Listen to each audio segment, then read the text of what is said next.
Hi అండి అందరికీ. ఇవాళ అయితే నేను మంచిగా ఒక విషయం చెప్దాం అనుకుంటున్నాను. అందరికీ ఉపయోగపడేదండి ఇది. ఎందుకంటే మనకి ఈ ఉసిరికాయ అన్నది విటమిన్ సి ఎక్కువగా ఉంటుంది, ఆరోగ్యానికి చాలా మంచిదండి. కంపల్సరీ ఎవరైనా సరే మనం ఈ ఉసిరికాయని ఊరబెట్టుకొని పసుపు ఉప్పు వేసి మంచిగా మనం ఒక 4 రోజులు ఊరబెట్టి ఈ కాయల్ని మనం తిన్నామంటే, అలాగే ఎక్కువగా బీపీ చూడండి, లో బీపీ అయిన వాళ్ళకి మట్టుకి ఈ ఉసిరికాయ తిన్నారనుకోండి, ఉప్పు పసుపు వేసింది మనకి కరెక్ట్గా మనకి చాలా బాగుంటుంది ఉసిరికాయ. చూసారండి ఎంత మంచిగా మనకి నానిపోయిందో. 5 రోజులు నానబెట్టాను ఉప్పు పసుపు వేసి, చాలా బాగా మంచిగా నానింది.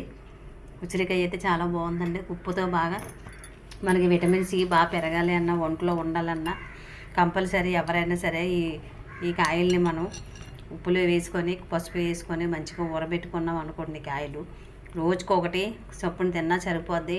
మంచిగా మనకి విటమిన్ సి ఉంటుంది, అలాగే బీపీ కూడా మనకి కంట్రోల్లో ఉంటుందండి. అవి ఎక్కువగా ఉన్న వాళ్ళు తినకూడదు, కానీ లో ఉన్న వాళ్ళు కంపల్సరీ వాళ్ళకి ఒక కాయ కంపల్సరీ రోజుకోటి తింటే చాలా మంచిదండి. ఆరోగ్యానికి అయితే చాలా మంచిది.